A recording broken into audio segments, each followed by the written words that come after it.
All right, welcome back, Central Valley Foodies.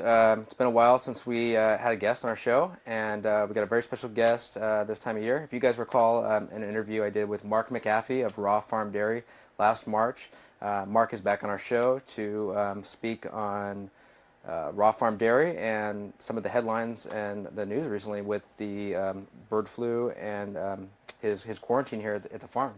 Right on. Welcome, Mark. Thank you. Thanks for taking your time. Thank you for coming out and getting the story. Yeah. Yeah. So anywhere you want to start, we'd like to kind of touch on, what's been going on at the farm with the headlines, and maybe clear up some of the concerns that some of the consumers and people who maybe aren't familiar with your product, and you foodie audience, with what's going on with raw dairy. Let's put it this way: the Organic Consumers Association, got 1 million strong members internationally, are hugely supportive of what we're doing with raw milk. And they just joined on just a few weeks ago in a collaboration to support the voice of the farmer connecting to consumers versus farmers connecting to processors. And this is all about the standards we're using for production of raw milk. We're not using the production standards intended for pasteurization. That is a completely different world than what we're talking about here. We're talking about is one farmer with really high standards and testing every batch of milk to make sure it's pathogen-free and meeting the standards that you set. There is no pasteurized milk ordinance standards for that. The FDA does not have a classification for the kind of milk we produce. This is a state of California standard, and our standard, we went beyond the state of California. So you can see this is very much a pioneering activity. And you and I both know as pioneers, you're by yourself getting shot at a lot. And that's what we are, way out front leading in terms of bringing raw milk into the 21st century. Remember that the pasteurized milk ordinance was established in 1924. It's a 100-year anniversary today. Oh, no kidding? This year, yeah. Pasteurized milk ordinance. Wow. But to quote Dr. Bruce German at UC Davis International Milk Genomics, who is a friend of mine, and I'm also a member up there, he said, pasteurization is an 18th century solution to an 18th century problem, and we could do a hell of a lot better. And that's exactly what we're doing now. We all know, and there's no dispute anywhere, World Health Organization, every medical organization, that breastfeeding is fantastic for kids. That's raw milk, guys. And that brings incredible value to the children with strong immune systems, higher intelligence, bigger brains. I mean, the whole thing is just incredible. Stronger immune systems, less asthma. Well, you get that from a cow also. And if you can make it safe without E. coli or salmonella or listeria in there, then humans can consume it. And that's exactly what we do here at Raw Farm. We're bringing forth whole food nutrition that's extremely diverse in its bacteria, but it's not pathogenic bacteria, it's the beneficial bacteria. And it's also filled with bioactives. Now look up that word, bioactives, because that's a word that's scientific. It's a scientific word. It's not just a fancy word like bioavailable. Bioactives is a pretty serious thing. The things found in raw milk that have bioactive components, there's literally hundreds of them. These functional proteins and the enzymes that accompany them, the peptidases and the lipases, and all this stuff in there. But they're anti-inflammatory. They're immunoregulating. They change the immune system. They are very antiviral, somewhat antibacterial in some of their ways. They're antihypertensive. They are good for remineralizing your teeth, good for bones. I mean, all these incredible things put there by Mother Nature or God, whatever, you pick your choice. But that's the first food of life. Raw milk is that wonderful whole food nutrition that digests itself when it gets warm in the gut of a baby. So that's what raw milk is, and we make it really special because we've got all kinds of food safety things we do to assure that those with the least capable immune systems, those the weakest, most compromised immune systems, can drink our milk with security and build back their immune systems. So it's a powerful food. Yeah, you guys got a whole lineup of products. I mean, between the kefir, the cream, the butter, the cheese, and all that. Right, it's all raw. So never been heated above 100 degrees. So I wanted to like kind of talk about like your guys' like testing. Like what goes into like testing raw products versus testing and pasteurization and standard, milk production. Well, let's all have a big laugh first. They do not ever test pasteurized milk for pathogens. Prior to Nope. pasteurization? Nope. In the pasteurized milk ordinance, the PMO, they do not talk about. Thou shalt not mention in the religion. In the Who book, cares what's in it? We'll kill it. Thank you. That's exactly what they said. They said, our 5-log kill does the number. Okay. 100,000 reduction, it's dead when we're done with it. We don't care what comes in. They really are right. They can't care what's coming in because everything comes in. If you got 50 different dairies and you're paying them all really low prices, and we're losing 5.5 dairies a day right now in America because of low prices, you can't invest a lot in quality. So everything's going to go. You got a cow with mastitis and salmonella, no problem, go. They're not going to measure it. They don't care. They don't ever talk about pathogens. So it's all about killing. It's all about killing. Well, that killing, yeah, it kills the pathogens most all the time. I'm glad. But it also denatured all the bioactives and all those beneficial things we're talking about. Vitamins and all that. Not vitamins. Not just Vitamins are part of it. This is way beyond nutrition. Bioactives are way beyond nutrition. It's not that it has fat. It's the kind of fat and what the fats do and what's in the actual fat globule. The stem cells and it's incredible. You go into the deep science of what's in raw milk. Well, and the brain is 70% fat. That's right. And those are raw fats, by the way. So thanks to the vegans out there, we can talk about raw fats because the model for health really comes from Mother Nature's blueprints in breast milk. There are vegans in jail right now for not feeding their children raw fats, and the children have brain damage. Wow. Because breast milk has raw fats. It's animal fat. It's an animal food. So it's key. Yeah, we need vegetables. Absolutely, we need that in our life. We need high fiber. It's all great. But we also need the raw animal fats and the animal fats, cooked or otherwise. So it's the bioactives that are lost in pasteurization. And so why would all those dairies, you never ever test pasteurized milk for pathogens or anything. You have the process, which is religious, happened in 1924. It's cooked the heck out of it. And then it's all good. Can you talk a little bit about how pasteurization came about in the first place? What the justification or the perceived justification was for it and what we did prior to pasteurization? I'll tilt my hat to the American Indians. They didn't drink raw milk, but they ate a lot of organ meat. When the Pilgrims came to America, they all died or went back to Europe in Jamestown before the arrival of the first cows. So you need a musket and a cow or you died. Okay. Okay? So here you got people coming off whatever pilgrims shipped from England, and they got in America and they all had a cow, or their neighbor had a cow. Everybody had a cow. But you had green pastures, you had sunshine and clean water, and the streams ran full of water, it was good. And you had a natural biome where that cow was actually in her element and things were cool. She was eating grass, she was under the sunshine and clean water. The people thrived. They had milk, and old milk was called cheese. And they made kefir, and they did all the things, and they were thriving. And that milk could be brought with them. So they moved west. They had cows in tow. They brought them with them. They had milk tonight. They didn't have to starve. People were starving back then. They had a hell of a time making it through the wintertime, but if you had a cow, you always had something to eat. And if you got really desperate, you could kill the cow. So interesting to note that was the beginning of America. A little later, that was stock exchange, because you were exchanging stock, right? It wasn't money, it was stock. Come to the 1893, it's a good point to talk about. There was something called the milk problem in America.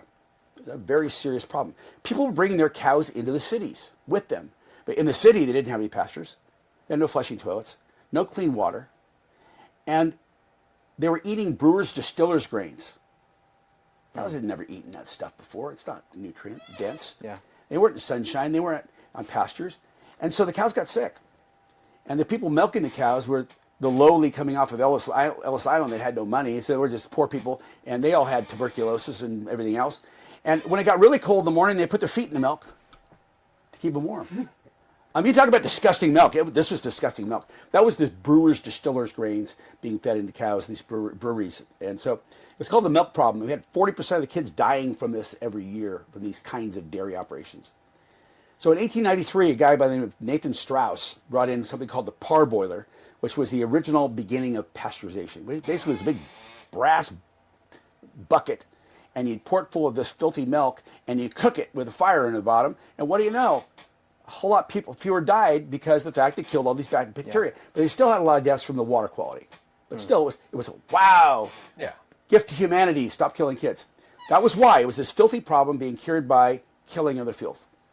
Now, that same year, a guy by the name of Dr. Henry Coit, who was a pediatric physician, doctor at the time, who had lost a child to this filthy milk, said, you know what, we can do better than this. Raw milk is fantastic, but we need to make sure it comes from clean operations.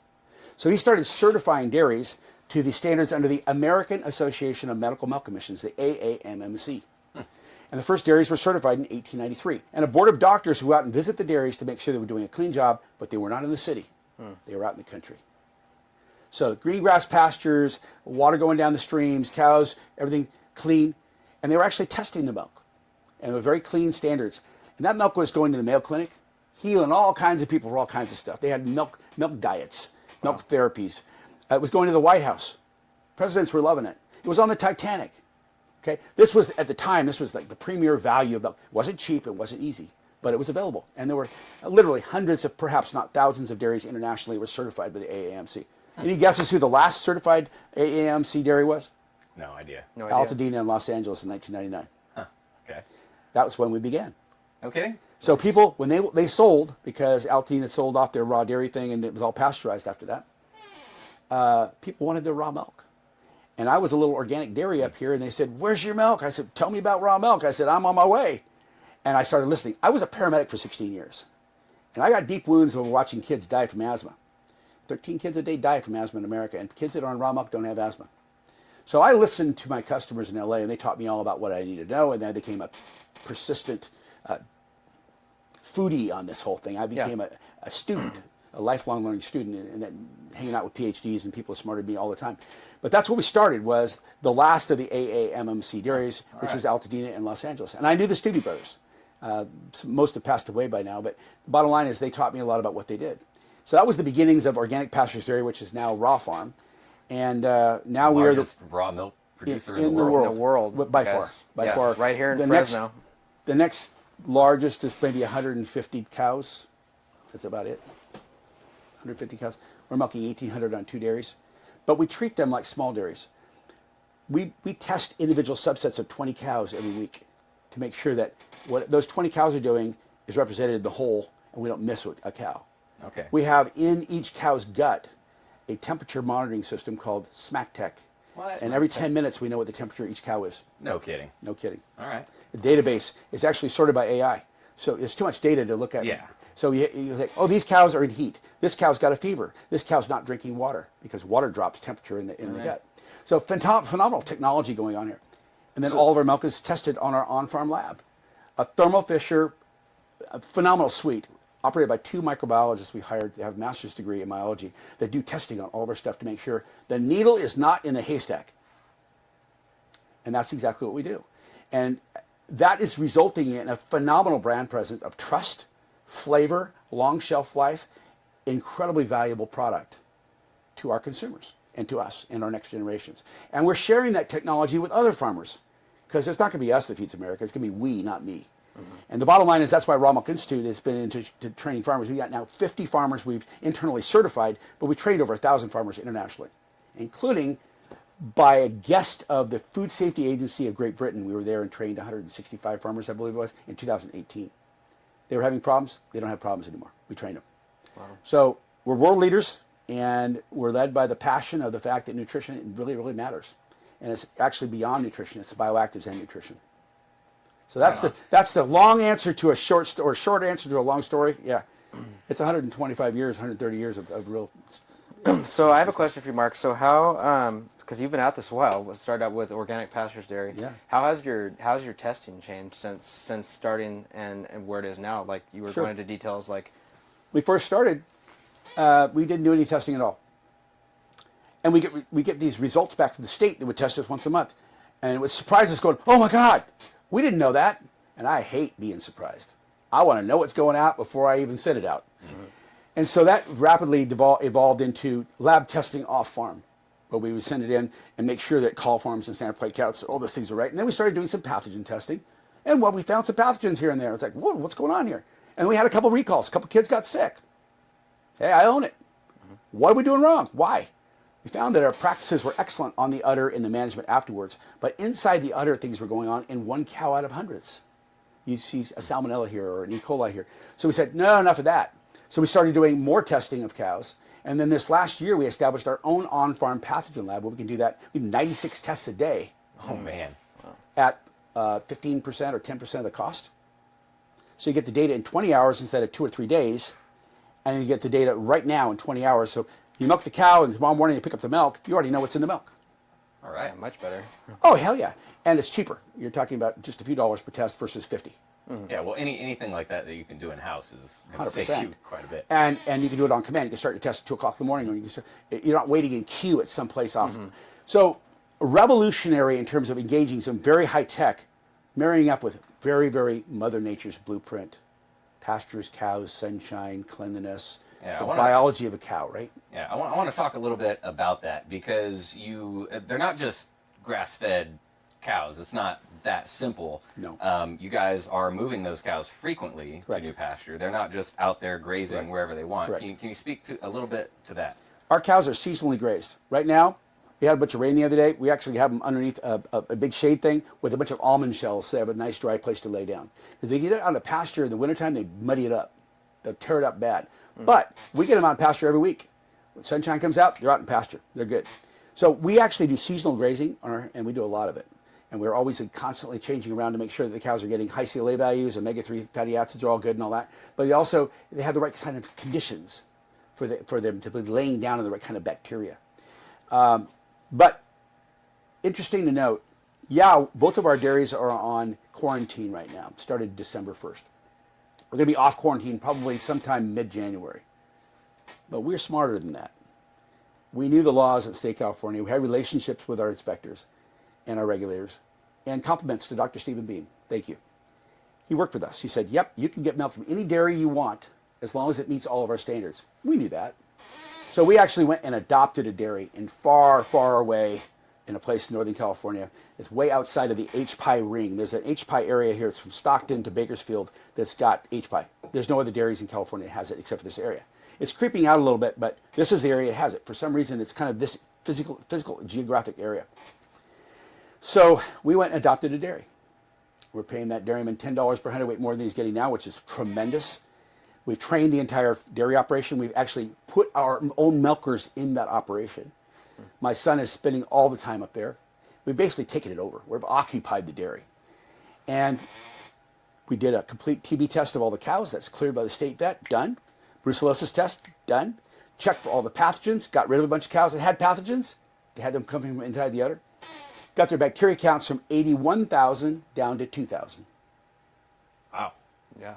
Wow, what a cleanup, right? Astonishing. That dairy was not being paid for clean milk. We changed them. Their actual dairy operations are quite nice, but the way they managed them, because the way they're being paid, resulted in pretty dirty milk. So clean it all up, get the CIP going right, use the right chemicals to clean things properly, clean the udders off right, install a couple washers and dryers to cleanse all the rags that you have so your rags are clean when you touch the udders versus dirty from the last milking, that kind of thing. And you change the culture. You pay the dairyman better and you pay the workers better. And you set the goal, we're feeding humanity, not the processor. And you change the course. And now we're literally 3 days away, it'll probably be clear on Friday, for milk to come from that dairy under our brand in the marketplace. Can't wait. And we're very, very transparent that that's a dairy, that's a third dairy. We have two here under our operation. There'll be a third now under our operation. Owned by somebody else, but completely under our operation. Yeah. So it's extremely good for them. They're being paid better. It's giving them hope. They're not going to go bankrupt like the rest of the 5.5 dairies a day leaving America. They actually have hope for the future. And they're serving a new purpose. They're serving people, not a pasteurizer. Oh, and just wait until all the social media posts start flowing in and people are stoked to be drinking their milk and they're posting pictures of it and crying, and it's going to be great. There are people right now begging us to come into our milk barn and hand milk a cow. Yeah. You know, it's interesting. We had somebody criticize us, well, why didn't you test for bird flu in your milk? I said, I wish I could have if I had. If I had the opportunity, I would have. The problem is, our PCR lab, you cannot get what's called the primers, which is the thing you put into the PCR to test for bird flu. It's controlled by the USDA. They will not let any third party have it. No kidding. They control it only. Only several They're handful. the only ones that the can only, test for it. they're the only ones, and the universities are the only ones. Nobody else. There's only one lab in California that's official to do it. It's the state lab at CDFA or at the University of Davis. Okay. So it's very interesting. Why would you control the ability to test a product that you think is unsafe to make it safe? Why? I asked that question. Nicole Shanahan was quite upset about that. She's vice president of Candidate with RFK. Why would they control the primers to be able to do that? She made some calls. She was quite upset with the fact that you're controlling science when this is an issue. So there's a lot of stuff going on here. So speaking of RFK, I do want to touch on something. So how do you feel about RFK being in President Trump's cabinet, possibly, and do you feel this will positively affect the raw dairy movement as a whole? I am passionate about it. I think that him being brought into the constructive change at FDA is huge and powerful and very, very good. And it's about damn time. You go too many more years, we're going to really be in a bad shape because our GI tract, our gut immune system, our gut microbiome is in real trouble in America. And you have to replace pharmaceuticals with food if you intend to change that. 88% of Americans are metabolically unhealthy. Thank you. Yeah, we're falling apart. Diabetes. It's probably higher than that. But you're exactly right. It's a disaster that we have a failed gut microbiome. Antibiotic abuse, preservatives, Roundup, all the things, all the food colors. How much Roundup do you spray here? None. I'm glad to sit here. We don't do Roundup. Now, interesting to note that sterilized foods don't help either because you have to reseed back in the diversity of bacteria necessary for the microbiome to work. It's a compost pile. It's a diversity of bacteria and the food that feeds it. The food that feeds it are whole foods, not highly processed stuff with stuff put into it. Those kill bacteria. It's the argument of gut life versus shelf life. The more things you put in the ingredient list is to extend shelf life and enhance flavor and make you addicted, basically. So when you eat a whole food, you want it to break down and be assimilated in your body immediately. You don't want it to hang around. Well, hanging around is for the shelf, not for your gut. Yeah, the gut doesn't know what to do with it. No, it just lets it go through. And it kills off the Akkermansia bacteria and the mucosal linings are lost, and then you're susceptible to even more pathogens. So we have a real problem. RFK is laying down his life on this thing right now that food is medicine. We're going to change the rules here. And those that stand in my way are gone. He said, pack your bags, was basically what he said on Twitter. He said, if you don't stand for whole food nutrition and raw milk and all these good things and the standards I want, you're out of here. Now, he's one of our customers in LA. He's one of your big customers, huh? He's one of our customers in LA. He's been drinking our milk for years. Gets it from Sprouts in LA. So we have an advocate he's a consumer turned advocate versus turned politician turned secretary level regulator. And that is something I didn't think I was going to see in my lifetime. So this kind of miracle of chaos that's happened this last year has come out with some really sweet stuff. And I am so jazzed, excited that I was asked to be his advisor to the FDA on raw milk policy and standards. Wow. What greater gift could I ever be given? But when you look around the world, and I'm not bragging, there's not a whole lot of me like me. I mean, I'm one of the only guys that does this stuff, so why wouldn't it be me? But at the same time, I'm extremely humbled because this is a we project, not a me project. It's going to take a lot of people working hard together. And I believe that there are some really, really bright people at the FDA, and I know that because I've already gotten phone calls from them. They're saying, I want to be on your team so bad I can just taste it. I've already got emails and everything else. They send me their private email, their Gmail, and they send me their FDA email. I never use their FDA email. I use their private one. But we had long talks. And these people are working in the DSHEA, the Dietary Health Supplement area. And they're basically telling you how the fraud of the Food, Drugs, and Cosmetic Act that says only drugs cure. We're going to be forever confused in our country if we can't understand that foods are preventing disease versus just another drug. I have yet to see a drug that cures anything. They don't. Right. Yeah. Drugs are highly inflammatory, and they generally turn off a sign or symptom. Yep. They do not take care of the underlying process. And cause more. They have a side effect, and they don't work. Antibiotic abuse is a great example of that. Children that are given antibiotics have lifelong asthma. I mean, the statistics just go. For every round of antibiotics prior to 2 years of age, there's a 250% increase of asthma for life. Gut microbiome has everything to do with inflammation and infection and chronic disease. And so you've got to get the gut working right. And brain then health, too. Yeah. Oh, the gut-brain axis. Let me give you a quote. Hippocrates, 2,400 years ago. Greek scientist, Greek doctor, he said, let food be your medicine and medicine be your food. All disease begins in the gut and do no harm. Like three great things. 2,400 freaking years ago. I mean, the lessons have not been learned or And lost. the Hippocratic oath that Thank doctors you. take. Who Yeah, wow. Cold slap in the face, wake up, guys, because we're in 1962, 6% of our gross national product was directed towards medicine and things in the medical area. It's 26% and climbing. Wow. And we're not better off. We got 80%, 88% of the... We're in deep trouble because we've ignored nutrition and the bioactives and these whole foods. However, if you look who's protesting against RFK right now, it's the pharmaceutical industry. The trillions of dollars on Wall Street that went from $450 a share down to $35 today at Moderna, because that ship has sailed and that's done. That's over. We're going to go look for medicine that's food. Food is medicine. The problem with that whole concept is you're paying farmers now, not pharmacies. Whenever you change the socioeconomic dynamics of who gets money, people freak out. And that's what's going on right now. They're freaking out because we're saying, Farmer, you have a place, but it's a lot smaller than you thought it was. Farmers, you got a bigger place, get to work. Yeah. And you're going to connect to people with whole food nutrition.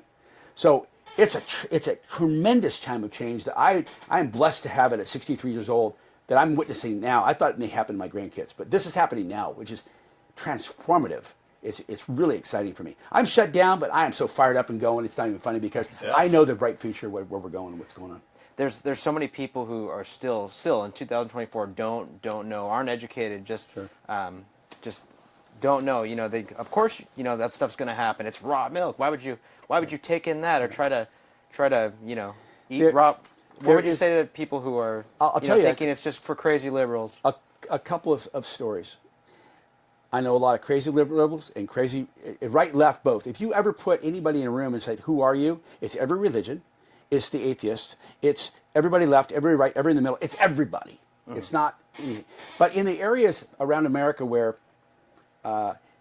you have right-wing people that are very concerned about rights, it becomes a freedom issue because they're being suppressed because the left wing's in charge. So it becomes a right-wing thing. And we understand that because it's a freedom to have access like the people out in California have. But in California, it's left and right and everything all together. And we see that in other states where raw milk's legal. In Los Angeles, I used to sell a lot of raw milk at the farmers markets. And we'd have this woman come up with her children. And I'll just give you one example. Ukrainian, bombshell, beautiful, great, statuette, perfect teeth, very gorgeous kids. I want 10 gallons of raw milk in her broken Russian. She would say that. He said, yes, just like back home, I love it, thank you.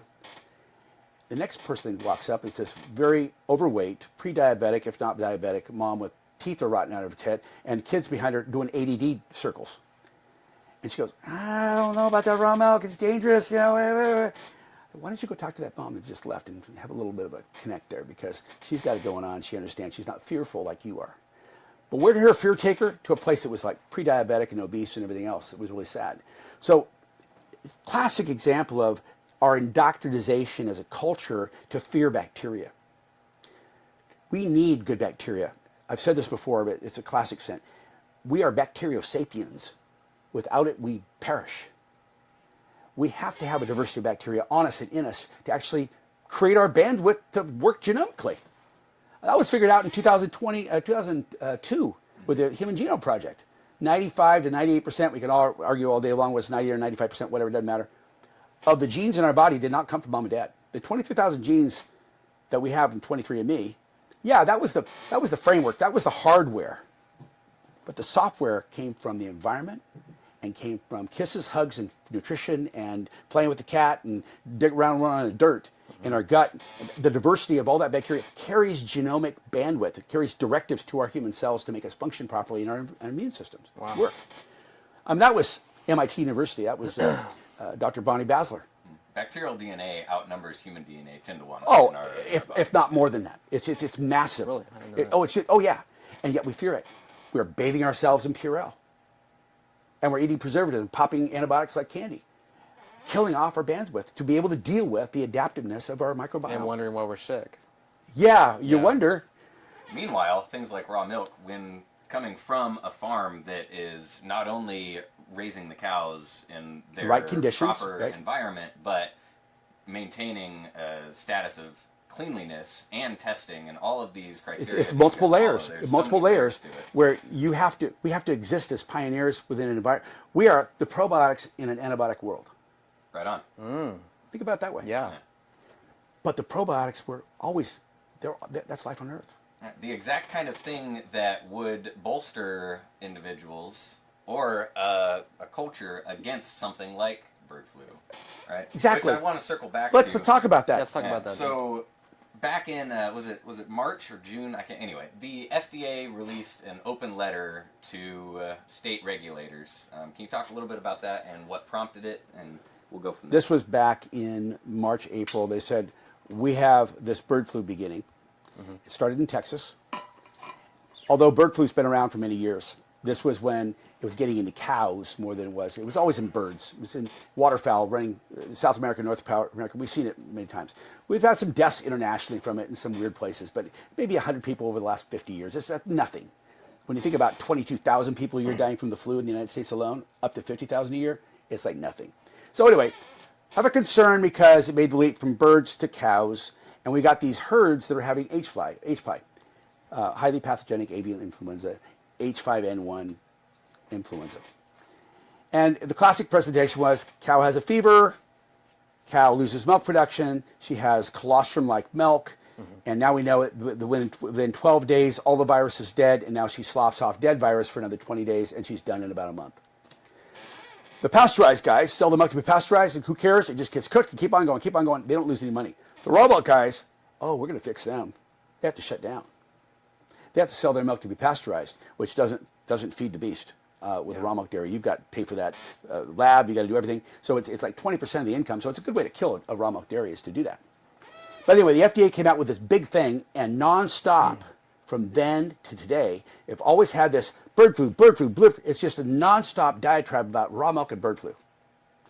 Meanwhile, they're creating a fear campaign in America to give their Moderna guys $176 million to create a HPI vaccine when they've had nobody that's become ill from HPI and raw milk in America. Yes, there's been some farm workers that were drenching cows and wrestling cows. They had mucus get in their eyes from the cows' noses, but nobody from the back end of the raw milk. Well, and then those cows, how did those cows get sick in the first place? Well, between contact with other cows.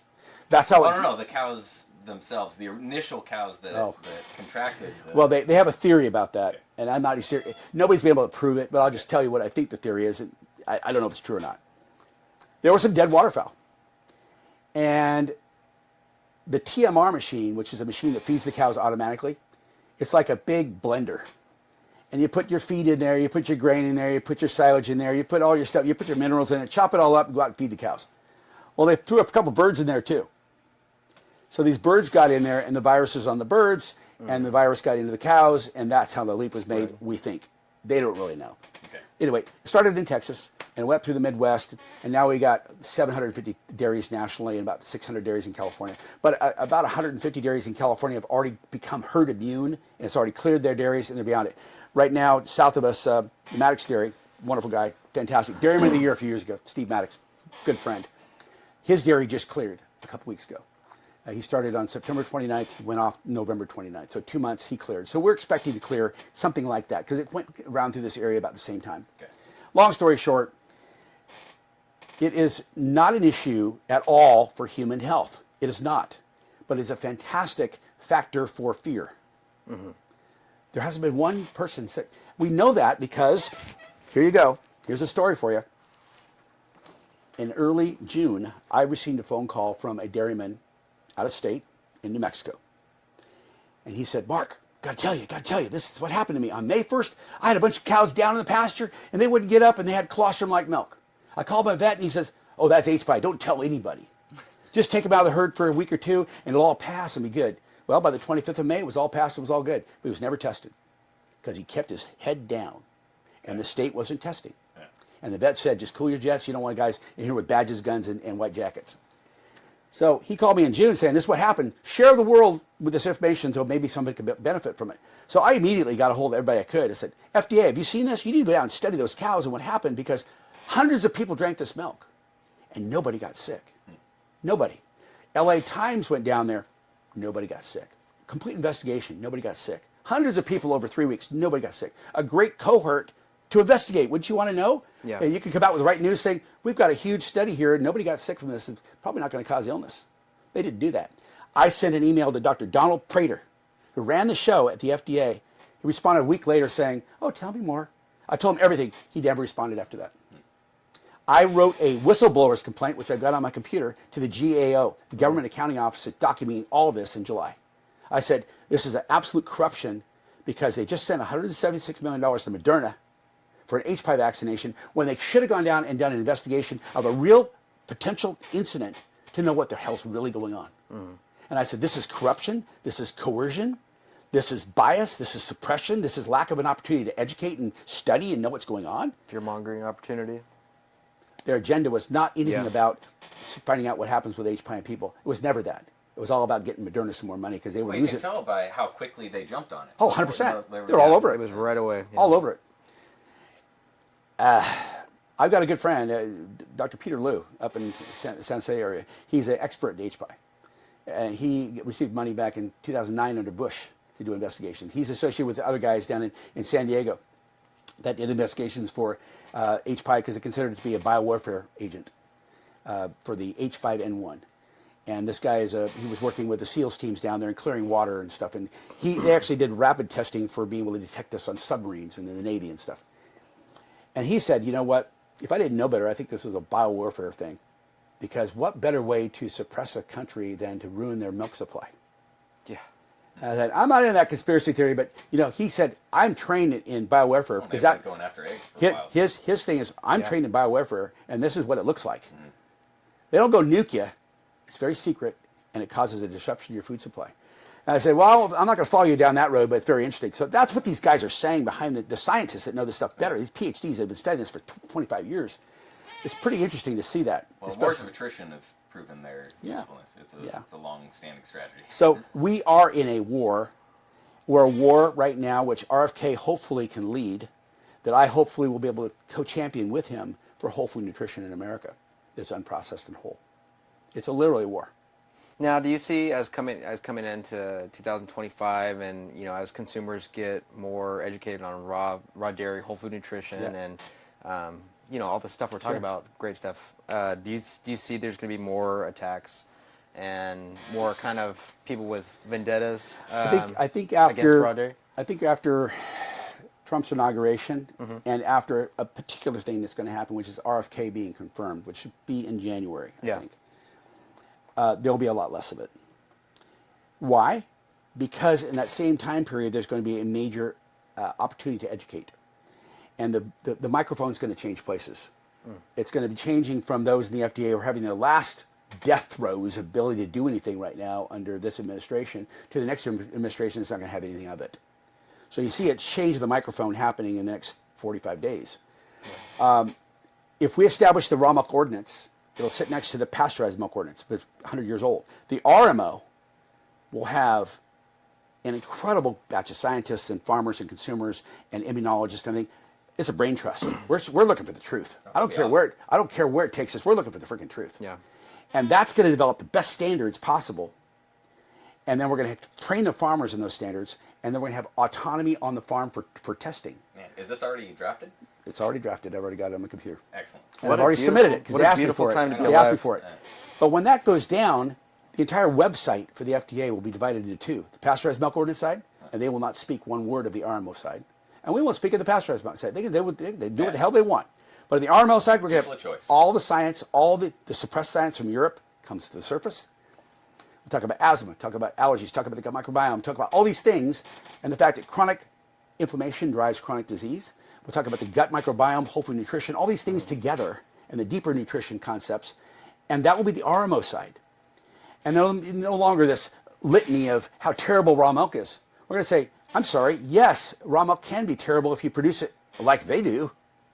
I don't want to point the finger, but I will a little bit for context. Yeah. Because commingling milk between 50 different dairies and have pathogens through the roof, I agree, pasteurize it, please do. Don't ever let that get out. But the milk we're producing, that's tested and all these kinds of things, and by the way, it's going to receive grants for the NIH because raw milk will no longer be illegal at the federal level. Then at that point, you have a states' rights issue because this will be federal government. It'll be a model, and the states that want it can take it. The ones that don't want to, fine. So you have a states' rights issue where states that want it, and there'll be many that do, they say, I'll take that, and I'll take the money that comes with it because it's fantastic research, and I can help my farmers, and it's going to help consumers, and they're all about it. Other states won't. And that's okay because the pressure between states will be mounting to adapt that RMO because the science is going to be so good. And we're going to actually incorporate the partnerships of states too. So that's my goal, to actually make a major difference in this. And the other thing is, we're going to change the Food, Drug, and Cosmetic Act that says you shall not make any claims on anything other than a drug to cure or health anything.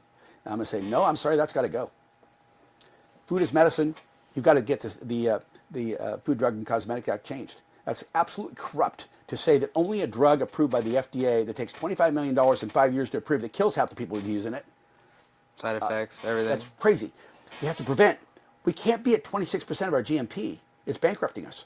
We have to go back to 5 or 6% or 7% because we have to get a balance to prevent disease. We can't be a country filled with institutions and industries of making money off of sick people.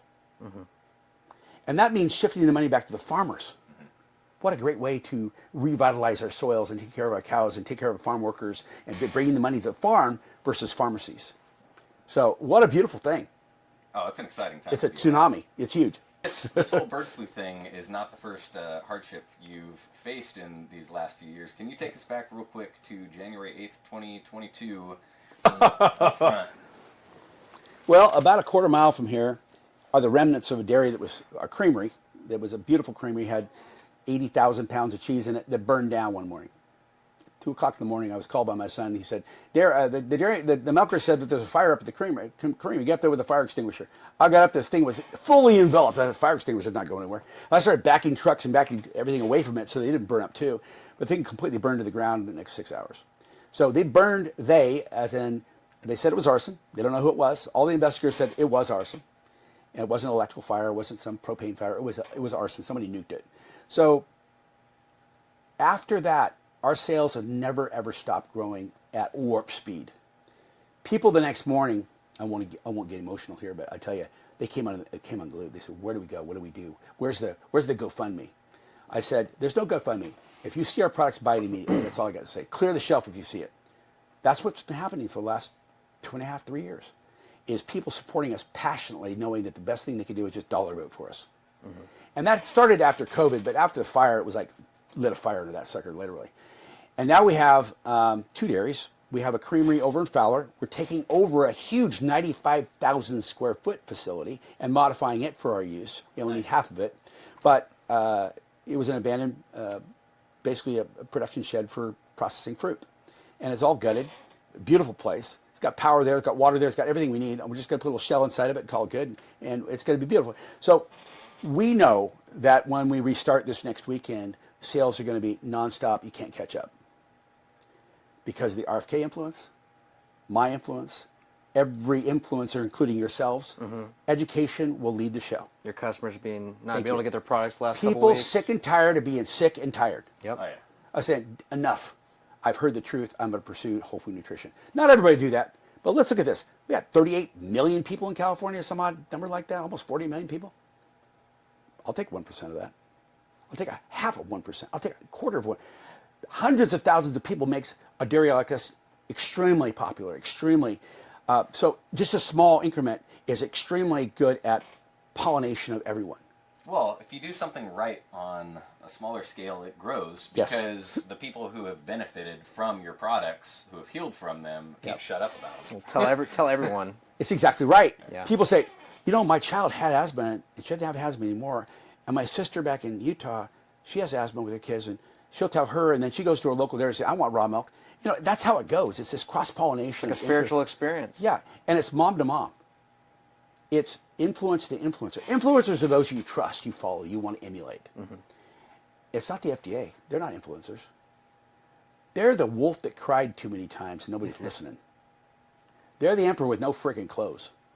So they've shot themselves in the foot, and it's their destructive path they've created by being pharma, suppressing science and telling lies. And they're literally telling lies to people.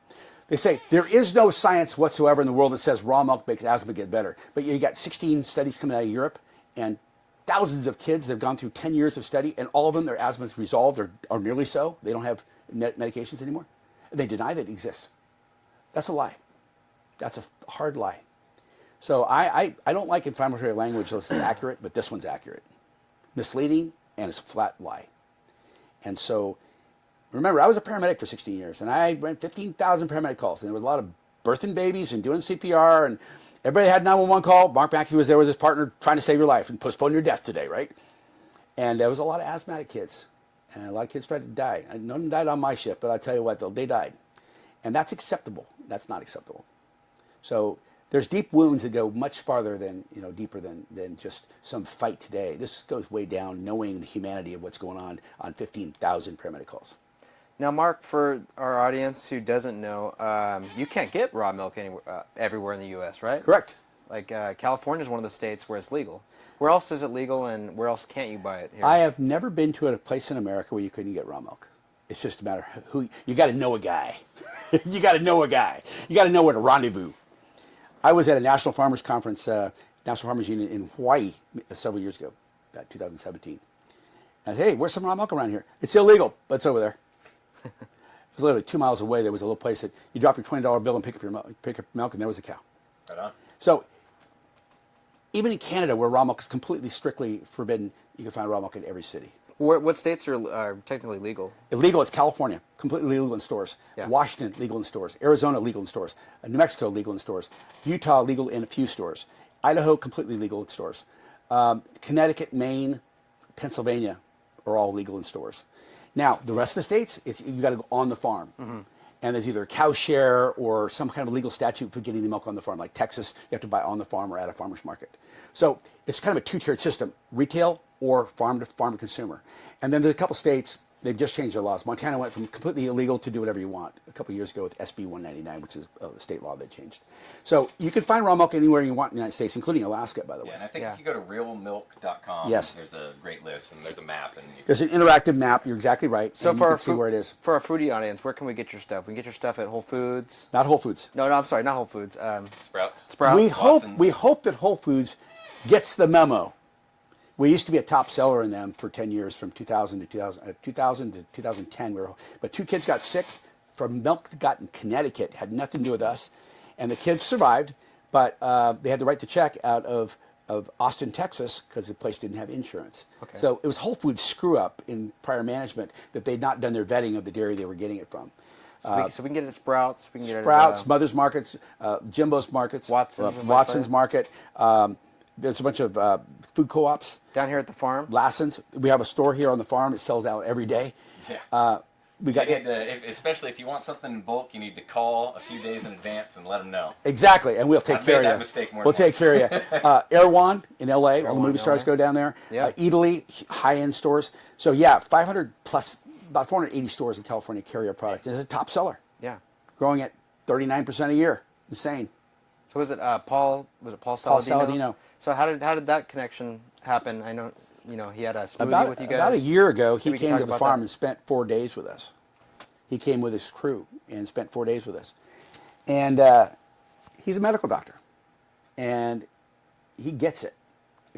He gets the fact that medical doctors, for the most part, in some specialties, are drug pushers. Spend 4 minutes with you to push a drug, and next guy. And a lot of bonuses are paid to those doctors the more medications they get on, because it's a pharmaceutical-doctor relationship. Not all doctors that way, but many are. And he did not want to be on that roller coaster. He wanted to basically make a difference. And he realized that the gut microbiome was the seat of 60% of the immune system, and that Whole Foods fed and kept that gut microbiome well. And so he said, what kind of crap is this, where you take drugs that destroy the microbiome, and you get sicker when you're turning off signs and symptoms and you get sicker? 130,000 ileostomies a year so you can poop in a plastic bag from Crohn's disease, and that's normal? Wow. And they say there's no cure? No. Let me tell you a little story. Kameli. Now, this is a black guy from Maasai in Kenya, a friend of mine. Came to America, went to school with Chelsea Clinton, and graduated from Stanford. But his story was he grew up as a child in Kenya in the Maasai, a Maasai warrior. And he suckled by the teat of a cow, or he would have died as a child as an orphan. At 3 years old, he was watching cows at 4 and 5 years old, sucking out of the cow's teat to have milk so he wouldn't starve. So he grew up on milk. Fierce guy, big runner, athlete. Came to America, he could not drink the pasteurized milk. Made him sick. I can't drink it either. No, I can't either. No. So he started drinking soy milk. Because he thought, oh, milk all over the place. Milk everywhere.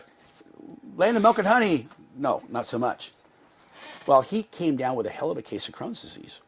And he went down to the Stanford clinic, and they said, yeah, you better schedule yourself for surgery. We're going to take out some of these intestines that are just tearing you up. And he thought, you know what? Back home, nobody had Crohn's disease. He's a smart guy. He works for the UN now as an international peace guy. And so I got to know him through a movie producer in L.A., Mr. Johnson. And I had lunch with him. I said, Kameli, I understand you came from the Maasai. He goes, yeah. He goes, yeah. I said, tell me about the Maasai. He goes, well, we used to drink raw milk out of the cow. I got here and I couldn't drink your milk. I said, really? I said, would you like 8 gallons of raw milk a week for free? He said, I don't trust you. There's no raw milk in America. What are you talking about? I said, I got raw milk, buddy. Trust me. And he drank this milk. He goes, oh, my God, just like back home. And I gave him 8 gallons a week for free for 3 years. Within 6 months, his gut was fine. Wow. He said, basically, I eat mostly just raw milk. And his quote to me was, "I may live in California, but I eat in Kenya." Right on. Kind of interesting how, but he turned out great. And that's just one example of literally people have just torn up guts doing extremely well on raw milk. And many people of color in the United States, black or whether Asian, and even white people have major problems with digestibility of pasteurized milk. Oh, yeah. Mm-hmm. Well, when you study this and you really learn what lactose intolerance is all about, it's not just lactose intolerance, it's also called maldigestion, because all these proteins have a hard time being digested, because proteins have proteases, which are enzymes, and peptidases that accompany them that are functional, and they actually help digest those other proteins. And if your body doesn't have it, it's hard to digest the proteins found in the milk. So it's not just the lactose sugar, it's also proteins. The big study done in Stanford showed this whole thing. I won't get into the whole study, but it basically showed that that was true. If you go to the Mongolians, which are Asian, in outer Mongolia near Russia, in China, they have mare's milk, horses. They drink all kinds of mare's milk and kefir. Really? And they have no problem. They're warriors, strong, healthy, run around in the tundra with no shoes on. Tough people drinking their mare's milk. You go to downtown Beijing, they're all lactose intolerant. It's not. It's pasteurization intolerance. Yeah. It's the processing of the milk that completely denudes it, strips it of all of its enzymatic vigor. The enzymes are done. The bacteria that make enzymes are done. The proteins are stripped of all their proteases and lipases and enzymes that help digest. Remember, raw milk is the first food of life given to a baby that does not have a digestive process developed yet. It has to digest itself. So raw milk digests itself when it hits a warm environment in the gut. That's why it's not good for shelf life. That's why they love pasteurization because it extends shelf life. When raw milk, if you do it really clean and keep it really cold, it goes 21 days without a problem. But that's clean milk, not dirty milk. I've got an 8-month-old at home, and all throughout that pregnancy, your products were a top priority. Whole time. Every week, I was glass after glass. Raising them right. The kids do so well on it. They thrive on it. In fact, they become very possessive. That's my milk. And it's almost like a life force with it. It's like the spiritual value of this milk that they just want to have. They'll grab that thing and drag it around the house. Loves it too. Yeah. It's not the milk that gets thrown away in the cafeterias that's in cartons at the schools. So it's skim milk and pasteurized. Raw milk with kids is like sacred. Don't even go there. They'll fight you for it. So yeah, I thank you. That's awesome. And it's a gift for life because when you start off the gut that way, you actually have a gut-brain connection. Your brain works better. Your brain gets developed better because the raw fats, they make your brain happen. Cholesterol is so important.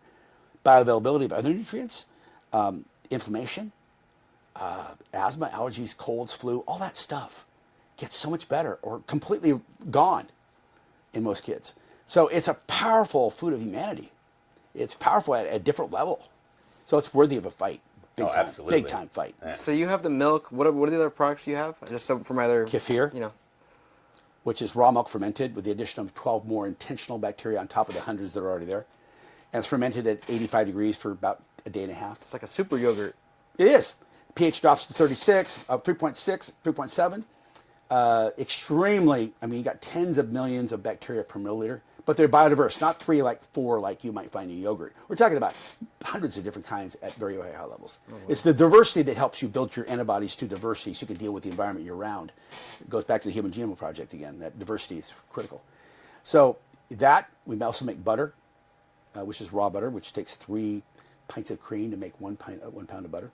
It takes 2 pints of cream to make 1 pound of butter, excuse me. It takes 3 gallons of milk to make 1 pound of butter.